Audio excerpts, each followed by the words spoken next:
Hey, this is Nica Montford, aka Tech Savvy Diva, Yo, this is Terrance Gaines, aka Brother Tech. and welcome to the Snobbish Show, the show for all things Apple, where we are Apple snobs and we talk about Apple things and then some. And I just completely screwed that up, but you know what? We are gonna keep rolling with it because we are the show for Apple snobs, where we talk all things Apple and then some. We definitely want to give you a quick shout out and thank you for tuning into the show and your continued support. Also, if you want to get some exclusive content and watch the show live, you can become a Patreon supporter by heading on over to patreon.com/snobOScast. And with that being said, we're going to go ahead and jump into the show this week. We're going to kick it off with our first segment, The Lowdown, where we talk all things Apple. And it seems to be all things Apple are surrounded by Vision Pro. Right. Vision Pro launches tomorrow. And so you're getting a little bit of precursor first because we're recording a little bit later. But there is currently, if you go over to the Apple website, they actually have a clock countdown on the homepage of Apple. So we're finally seeing some of that quote unquote Apple magic when it comes to launching a new device. It's, to me, the rollout has been a little bit kind of weird and kind of off kilter from what Apple normally does, but they are trying to, I guess, get back into the normal swing of things, get the hype up, and they have done so by having that countdown on the homepage of apple.com. Also to note, when this device hits your doorsteps or when you hit the Apple store to pick up your device, a second software update is going to be ready for consumers. So we have the OS is Vision OS. So Vision OS 1 is the first version of it, but you will need to get a patch. So it'll be Vision OS 1.0.2. And apparently it's a pretty big fix, a big security fix that comes with this second upgrade. So are you excited? Are you interested? Or are you? No, but I mean, I'm interested in seeing all of the reviews and just to see how the actual product stacks up to what we've been talking about, all the rumors, all the leaks, all the things that we've been discussing over the past couple months. Just a heads up real fast. If you're listening to this show right now and you are not a Patreon supporter, the clock will pretty much have ran out because by the time you listen to this show, people will already be getting their Vision Pros. Now, if you are a Patreon supporter, you're getting this show a little bit earlier. If not, pretend like today is Friday for us. But yeah, other than that, just interested to see, of course, the compatibility as far as what all you can do in real world versus we've heard that, you'll be able to do some Apple native things. There are some third-party developers, but everybody's kind of like, oh, well, what will I be able to do once I spend $3,500, $4,000?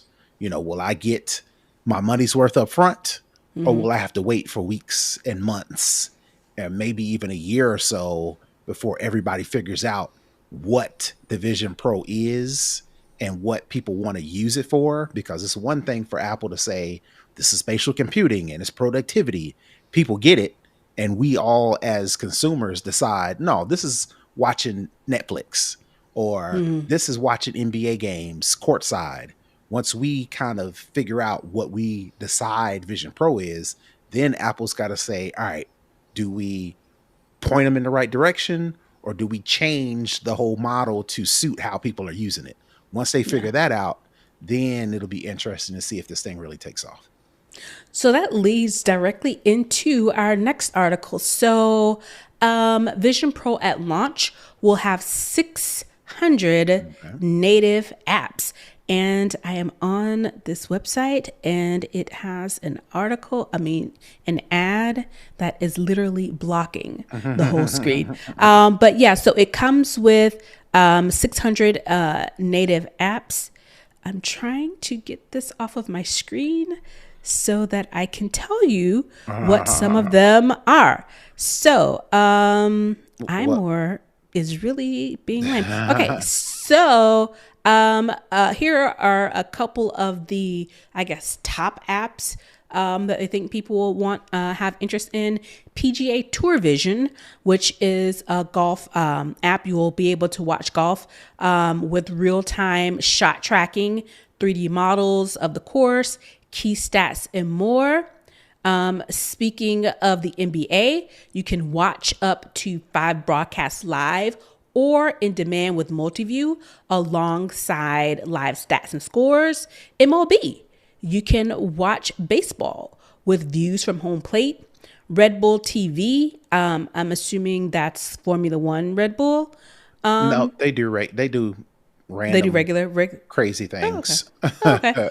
Well, you can watch races with 3D maps and immersive environments and IMAX.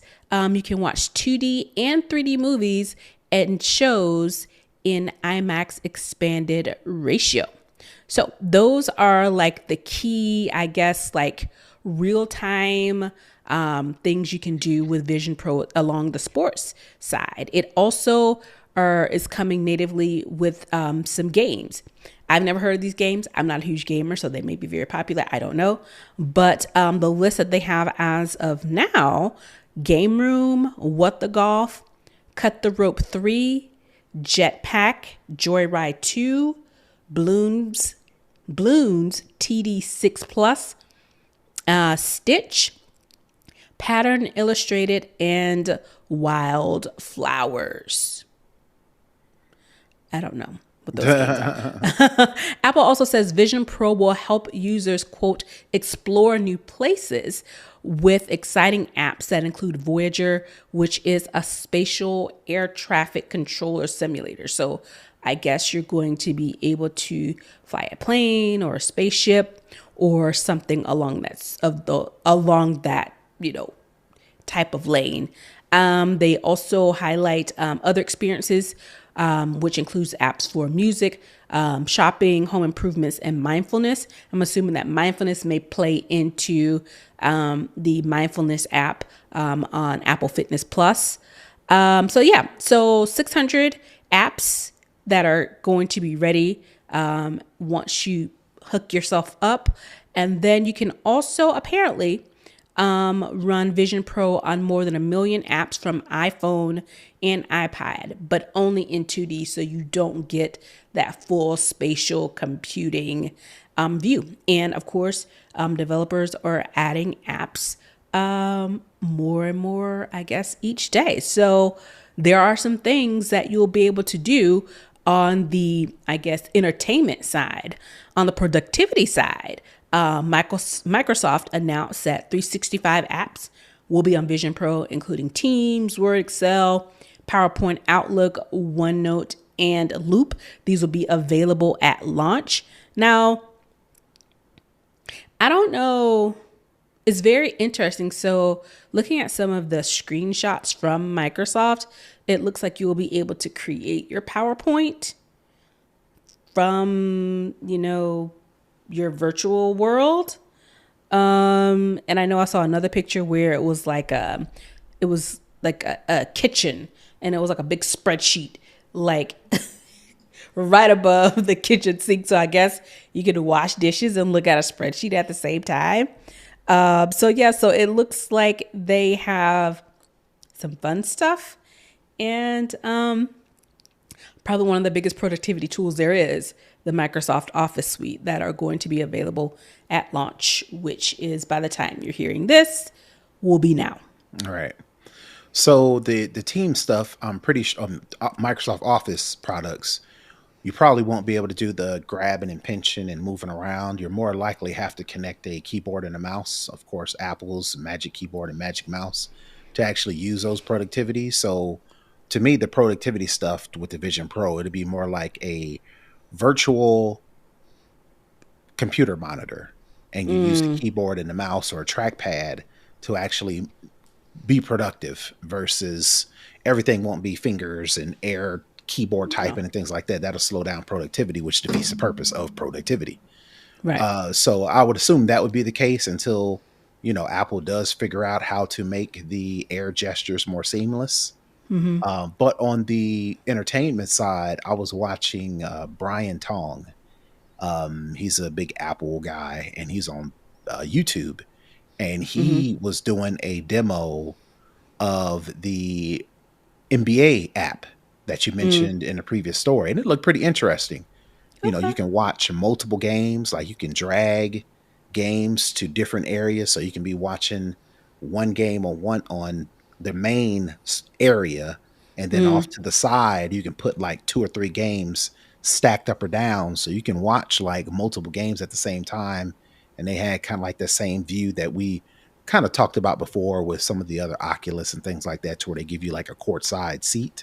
So definitely, personally, if I was interested in anything as far as Vision Pro is concerned, it would be doing that, because again, like we mentioned in our pre-show, going outside is hella expensive.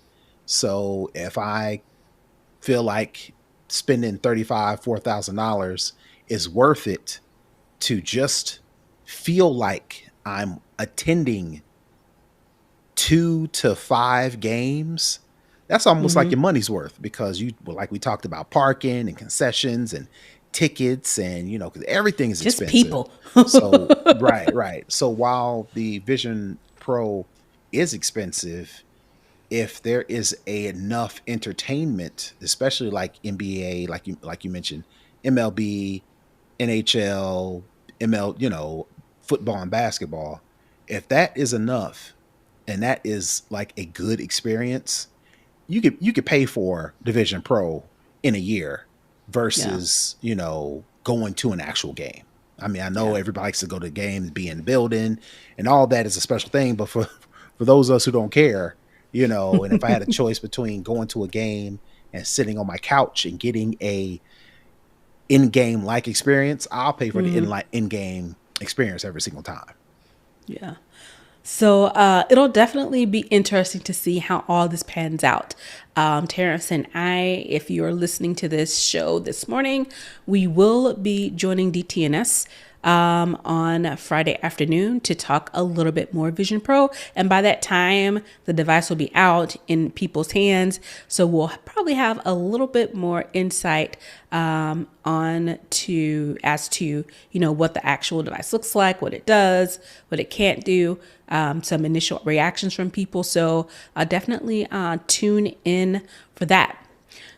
Now, I did say that most of the chatter from Apple was around the Vision Pro, which is warranted.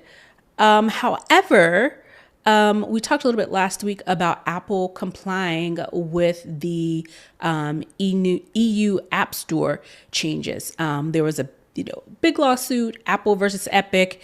There were 10 counts or 10 things that were in this lawsuit. Apple won 9 of those 10. So the one remaining was related to the App Store and having Apple people use or sell their apps through third party. Well, Apple got that. That's the count that they did not win. So Apple said, okay, we now have to do this third party link. So we are going to do that, and we are going to put it in place. We're going to comply with the EU. We will be compliant. We don't want any more sanctions. So yeah, so Apple said, okay, we'll do it. This is how we'll do it. Now we have Spotify, we have Epic, and we have Microsoft reigning holy terror about the way that Apple has decided to comply with the EU's regulations. So the biggest thing that it appears to be is that, again, Apple is going to allow for this third party link for apps. But what happens is for Apple to implement this, they have enacted what is called the core technology fee. And what this core technology fee does, it requires developers using third-party app stores to pay a 50 cent in euro fee for each annual app install after 1 million downloads. Well, Spotify is calling it extortion. Epic is calling it hot garbage. Someone else is calling it, they are not happy. So in addition to this fee, Apple is still going to get a 17% commission off that, as opposed to the flat 30% commission fee. Now, the 30% commission fee still stands if you use Apple's App Store. But if you try and use a third-party app store, that's where the 50 cent per download and the 17% commission comes into play. Well, like I said, the girls are not happy with this. So it comes down to, well, you said you wanted to be able to use a third-party app store. Went to court. They said we had to do it. We're doing it. Now you're whining at the way that we choose to implement it, which you don't get to choose how we implement it. So now I think Epic is saying that Apple is not complying with the ruling because they're doing their fee structure different. So no one's happy about these changes. So thoughts, because the EU has to review this plan and sign off on it, or I guess Apple has to go back to the drawing board as to how to implement this. Right. So the three companies you mentioned, Spotify, Microsoft, and Epic, have some of the most popular apps on an iPhone in the App Store for the most part. Spotify rivals Apple Music. Microsoft, that's just a de facto productivity suite. I'm pretty sure everybody and their mama downloads that. And then Epic was Fortnite, which is the popular game, right? So all of these companies have something to gain from crapping on Apple, how Apple is complying with the EU, right? Because if Apple were to magically reduce the amount or the fee structure or commission or whatever the case may be, these companies would gain the most, because there's so many people downloading, paying for subscriptions, things like that, that they, companies, in-app purchases, all that stuff. Right. Companies watch their bottom line, and for Apple to be taking 30% plus whatever they're doing, even though Apple is complying, air quotes, with the EU ruling, that wasn't enough. That wasn't the argument. The argument was never Apple should open up and allow third-party apps and allow people who buy the phones the freedom to do what they want on the phones. That was never the argument. The argument was, we don't want to pay Apple 30%. That's the argument. And that's fine, because you're a business. You want to cut costs wherever you can. And for somebody to be taking 30% of anything is a lot. But again, this is Apple we're talking about. Do you want to make, how's the phrase go? Do you want to make 30% of something, or do you want to make 70% of nothing? Right. Or 100% of nothing, rather. Right. So especially with Apple, it'd be one thing if it was some company that where you really not seeing a benefit of being in the App Store. You're seeing a real benefit for being in the Apple App Store, but again, businesses want to cut costs. So they want more money. They want more money. So it makes sense for them to say, we don't want to pay the 30%. But my problem is that wasn't your argument. Your argument was Apple shouldn't be so restrictive, and this is a monopoly, and Apple is not being fair to their app developers by putting all these restrictions. And it should be, if consumers are paying $1,200 a phone, they should be able to install apps from anywhere, which is true. I mean, which is an argument to make, but that wasn't your argument. That's my thing. And then the other thing that I wanted to point out with Microsoft, they tax people 30% game developers 30% to be in the Xbox game store. So it's like, what are y'all talking about? Shut up. Y'all on. We gotta piggyback off these other two people. So maybe Yeah. it'll take some of the heat off us. Yeah. This lady, Sarah Bond, who is Xbox president, her quote was, "We believe constructive conversations drive change and progress towards open platforms and greater competition. Apple's new policy is a step in the wrong direction.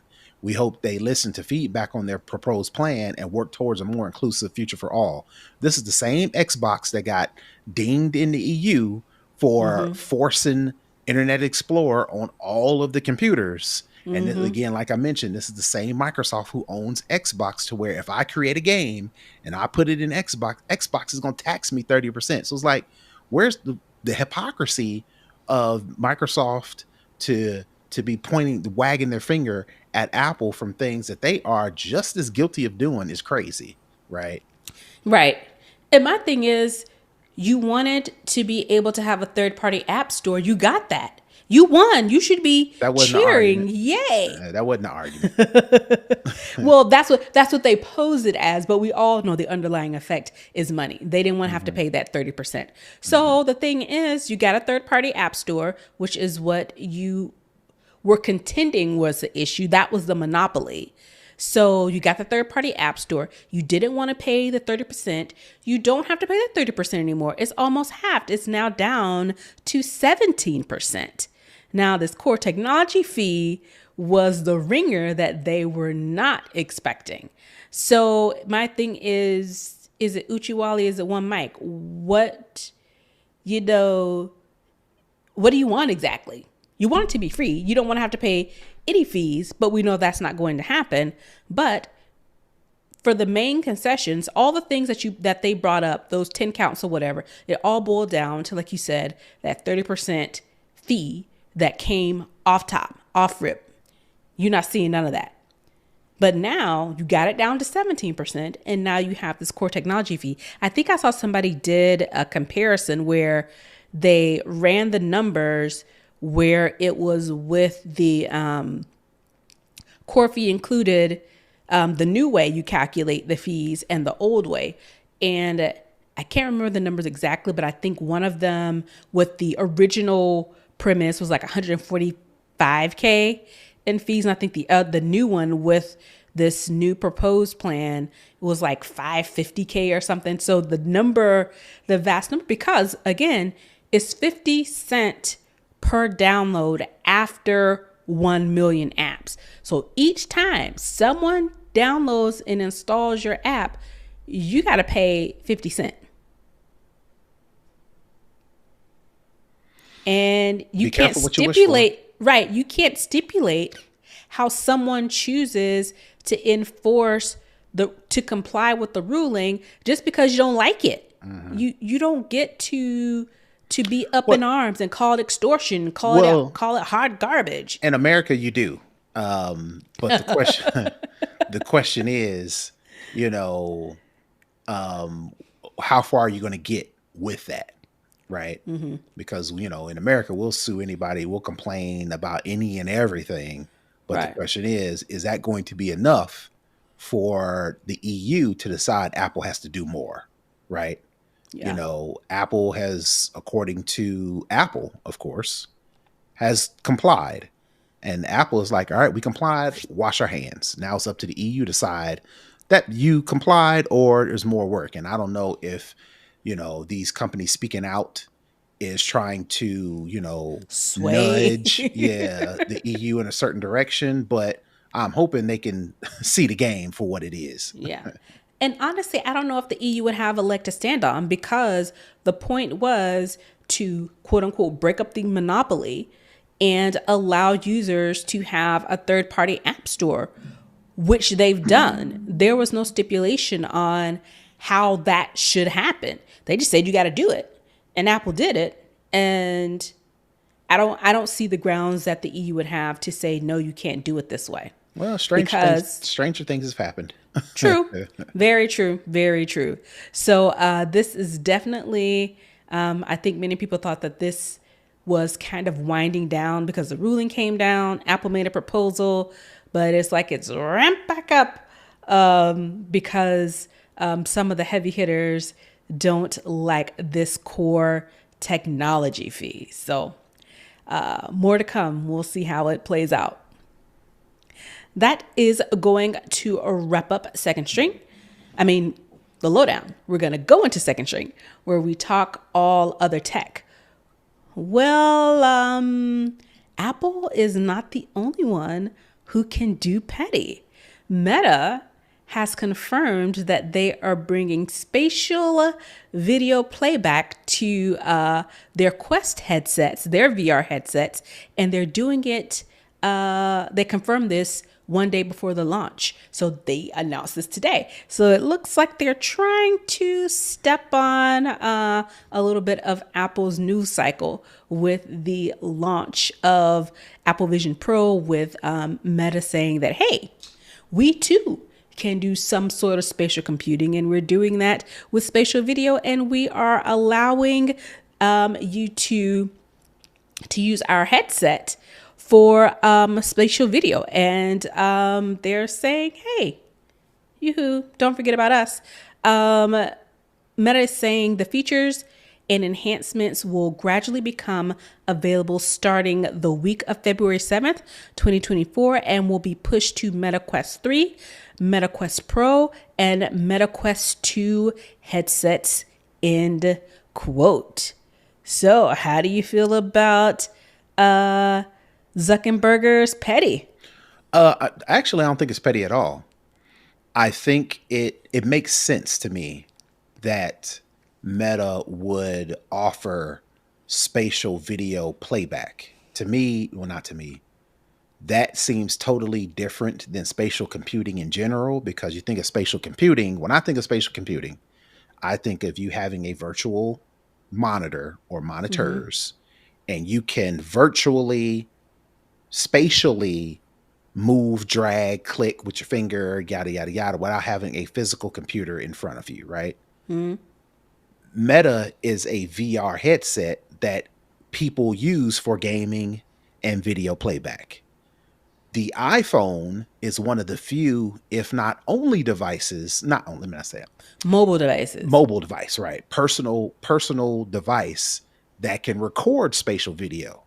So it would make sense for Meta to say, all we got to do is flip a switch, run some software and enable iPhone users to be able to use Meta or whatever they're calling it to play back on their devices. I don't think that's going to dig into Apple's, people considering buying a Vision Pro, and then Meta come out with this feature and people are like, oh, well, never mind then, I'll just get the $300-$400, whatever, however much the Quest costs.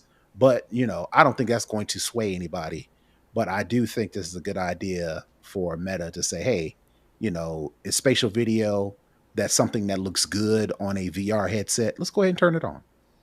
Yeah. So the spatial video gallery, again, as you mentioned, iPhone 15 Pro and Pro Max, they can record spatial videos, and you will be able to use those headsets during the mobile app on Quest. So the only, I guess, caveat is that the spatial video length is limited to 20 minutes. So anything more than 20 minutes, I'm assuming in one, video won't be playable. So if you're doing a movie, you'll have to do, if it's an hour movie, you have to break it up into 3 different chunks of 20 minutes to get it to play on the either any of the 3 Quest headsets. And it seems like it will work on all 3 of them. And this will start to roll out on February 7th. So Meta, kind of jumping on and saying, hey,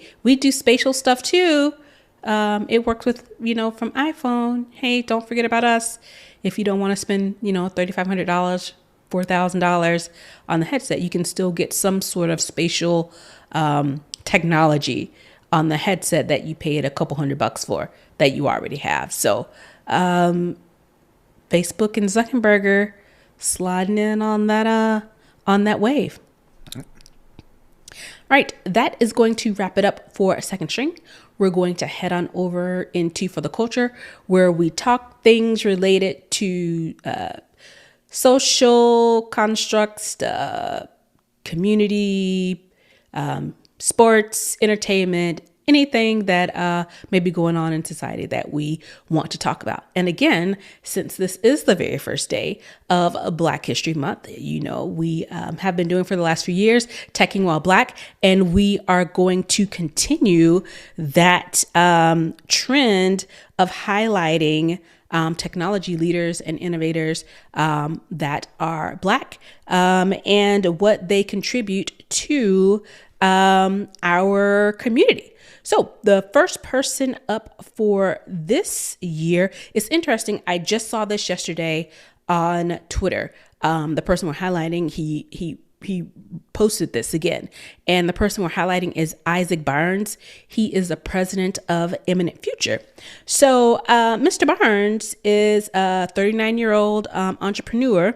And he is he's from Michigan. I believe he's based out of Atlanta. And like I said, he is president of Eminent Future, which is a Black-owned tech firm that mainly works in the federal space.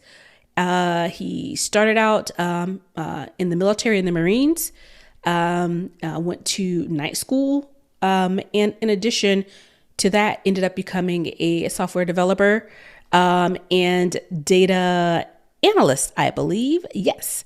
And he's worked, like I said, in the federal government space. He developed tools that are used by Marines globally. He ended up working for the Secretary of Defense at the Pentagon, where he helped to design tools to help modernize the military. And I think probably what he is most known for as of recent is that he is the first person to, facilitate, lead, being awarded a $13.4 billion defense contract with the U.S.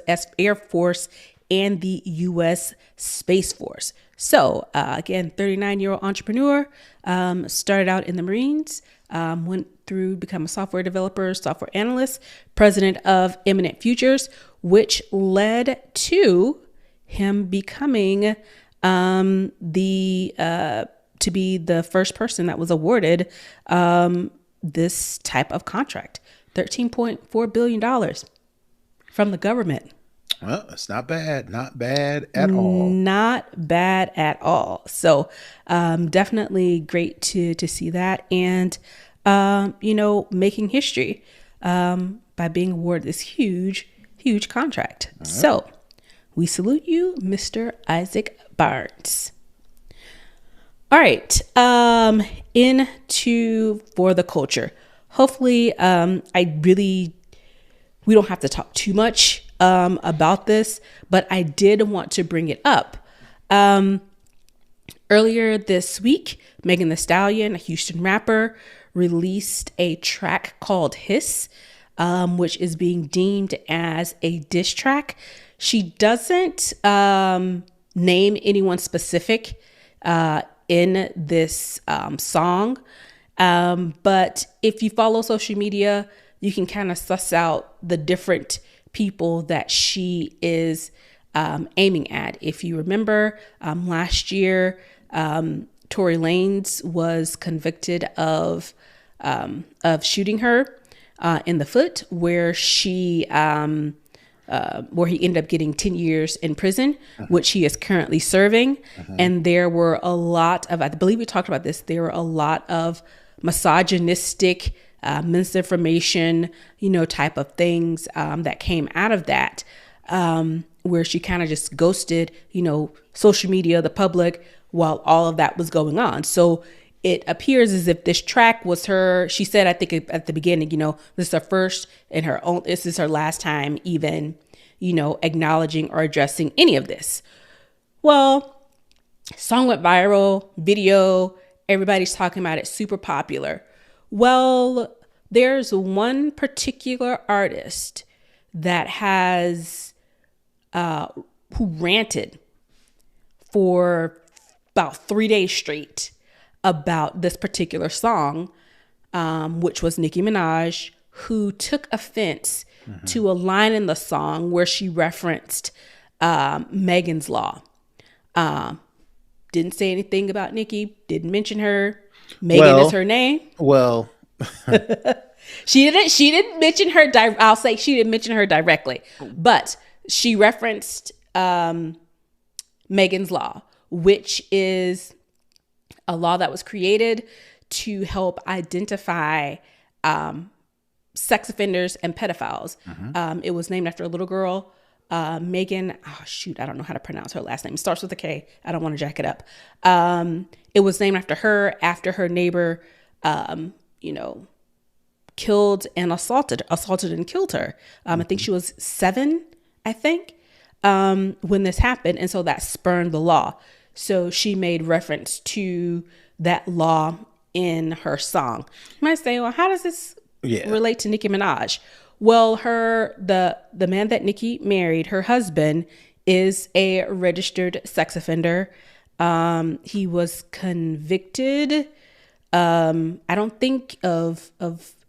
know if it was assault or rape or something in that sphere of things. So Nicki Minaj took offense to that and slight to that and just went on a rage.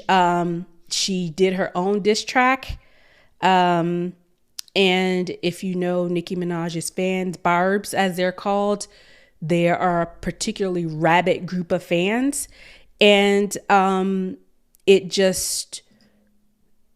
really, it was bad enough, the things that were being said about her.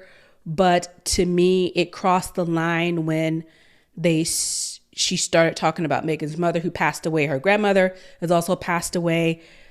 Her fans leaked they were doxing people left and right, celebrities and non-celebrities alike, which includes doxing the place where her mother is buried, the cemetery where her mother is buried. And people meaning, the Barbs were alluding to going to either dig up her mother or deface her gravesite, so much as where the cemetery basically had to add extra security and still have extra security on that gravesite to prevent anyone from defacing her mother's grave. So it was a whole bunch of stuff. I mean, like I said, it went on for days, and and the thing that I think the biggest thing for me is a diss track. It's hip hop.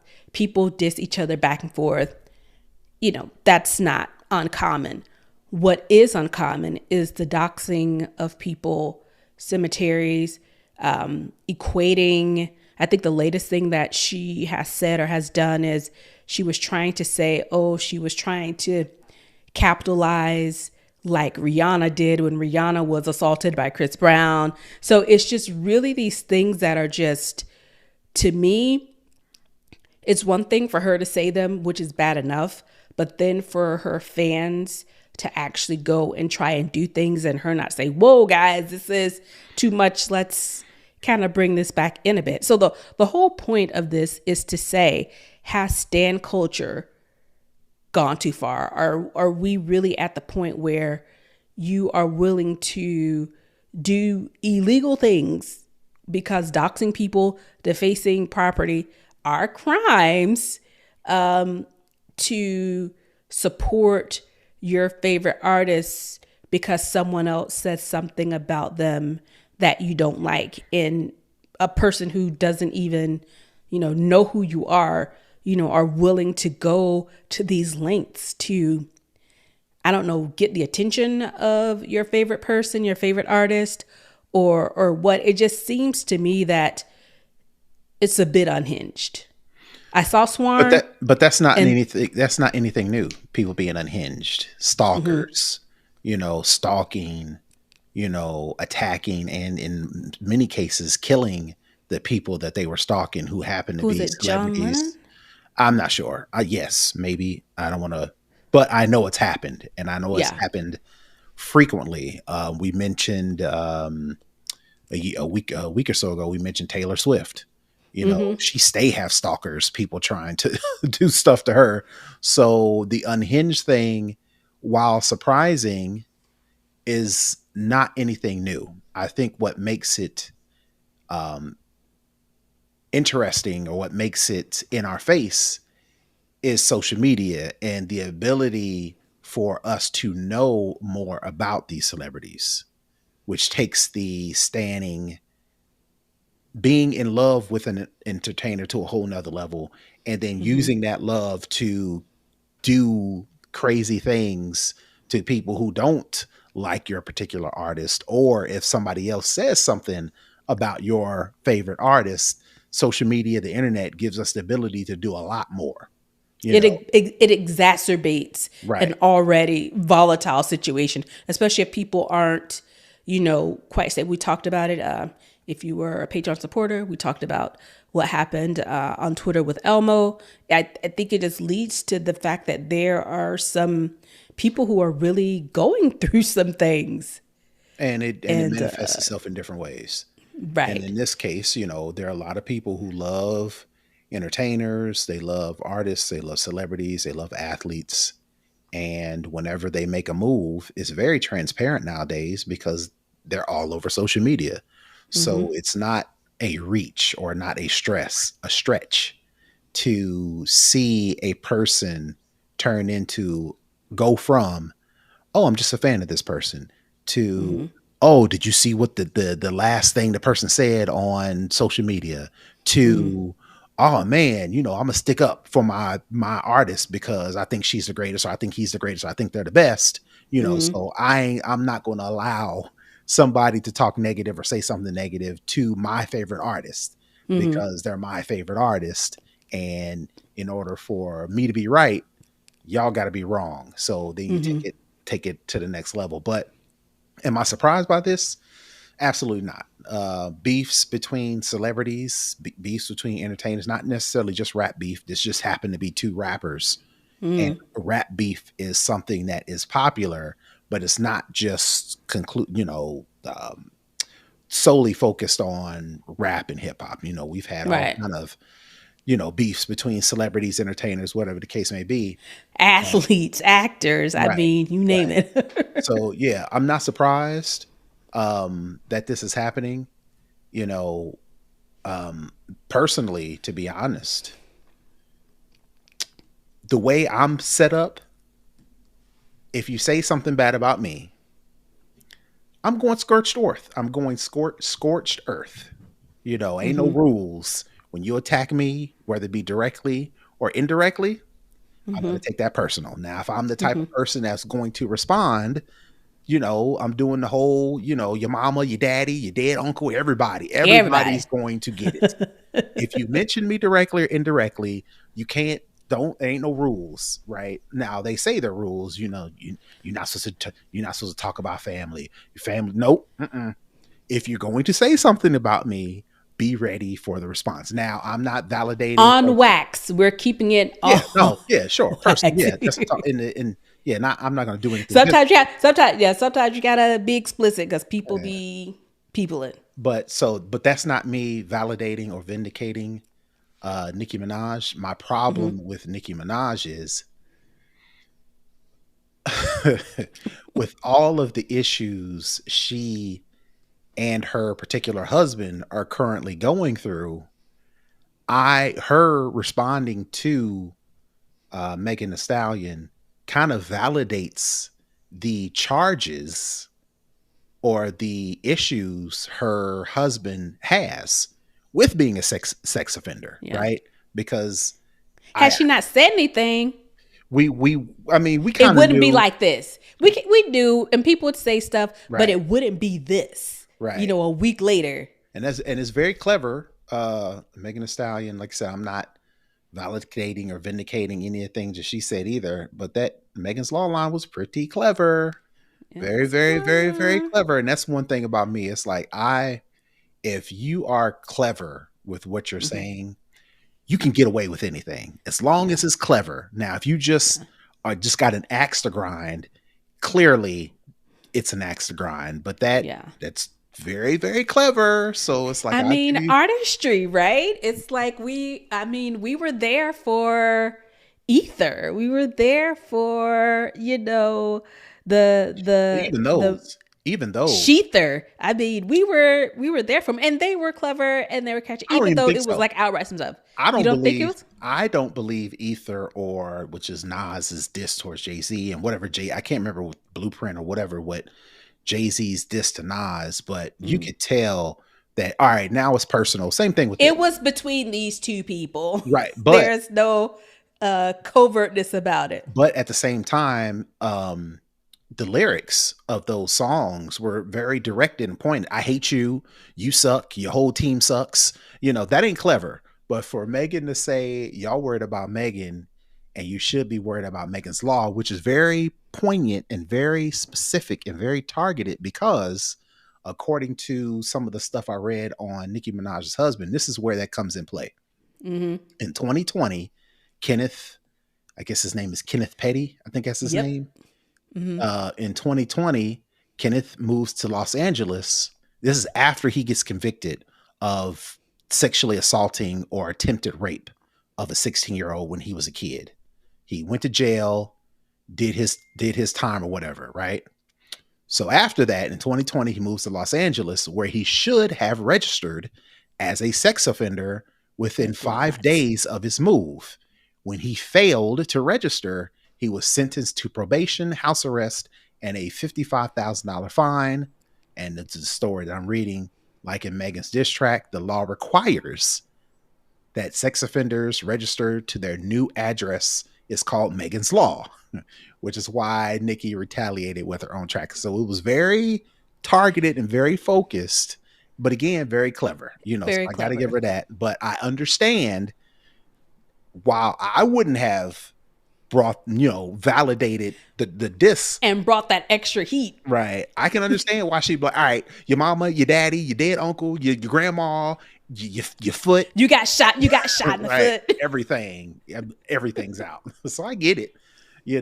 But to your bigger problem, it should just be between them. The fans going back and forth. It's like you don't have nothing better to do than to Yeah. be on the internet all day long, taking up for somebody you have never met, you are not related to, you are not on their payroll. So much as sending. So it part of it came apparently. Juicy J from 3 6 Mafia. Him and Megan have collaborated a long time, and apparently Nicki wanted a sample for one of the songs that I'm assuming for a diss, and he wouldn't clear it for Nicki to use. So her fans doxed Juicy J and the other producer, not realizing that the house they doxed, even though it is in Juicy J's name, it was his mother's house. Of course it was. So is those type of things where even, you know what, it's annoying when the fans snipe at each other online going back and forth. But, in our, this parasocial society we're in with these stan cultures and fandoms, that's to be expected. For me, it crosses the line when it gets off of the music. It gets off of, when it enters into real life. You have people potentially showing up to an older woman's home for whatever reasons to do whatever.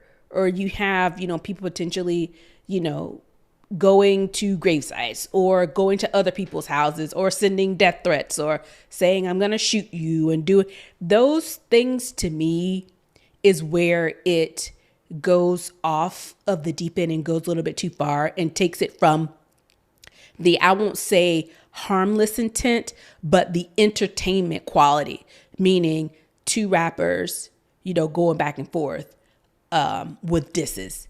That's, what we've become accustomed to when it comes to artists, whether it be rap, whether it be R&B, whatever the case may be.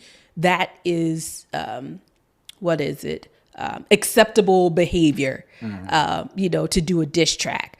But when it gets off of wax, so to speak, then that's where I think, we've kind of lost the plot on this whole thing. Right. So hopefully this last thing that she's done trying to pour Rihanna and her, domestic violence issue into this, hopefully she'll shift focus and start to do something else. Honestly, I don't know if that's going to happen, because I think a part of this whole thing is that Megan dropped the song. I think it's been like a chopped and screwed. It's different versions of it now, but she hasn't said anything to her fans about her. She's just gone on about her business, because again, at the beginning of the song, she said, I'm not talking about this no more after this. So I think, some people live off getting feedback or getting a response and going like back and forth on social media. That's kind of their thing. But I think the fact that she hasn't responded has just amped it up even more. And I really just wish we're in Black History Month. We're celebrating the excellence and the accomplishments and the rights and the struggles of Black people. Can we just focus on that? Nope. I mean, my thing is I think we can, I'm going to say walk and chew gum at the same time. And these things are going to happen. I just wish it didn't get so much attention, maybe. But like you said, this is the internet where anything goes. Absolutely. So I think Grammys are coming up soon. So hopefully focus will shift to music in a positive aspect. Well, that is going to wrap it up for the culture.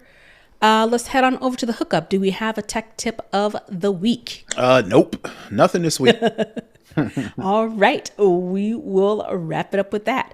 Brother Tech, tell the people where they can find you. Sure. You can find me all over the internet at Brother Tech. That's BROTHATECH. And you can find me at Tech Savvy Diva. Also, keep in mind, if you are listening to the show early or even late, you can watch listen or watch the playback. Terrance and I will be on DTNS talking Vision Pro. So definitely check that out. Again, to connect, to comment, to share, to support our show, you can head on over to snobOScast.com and get all of the details. That's going to wrap it up this week, everybody. Thanks for tuning in. Peace. Bye, everybody.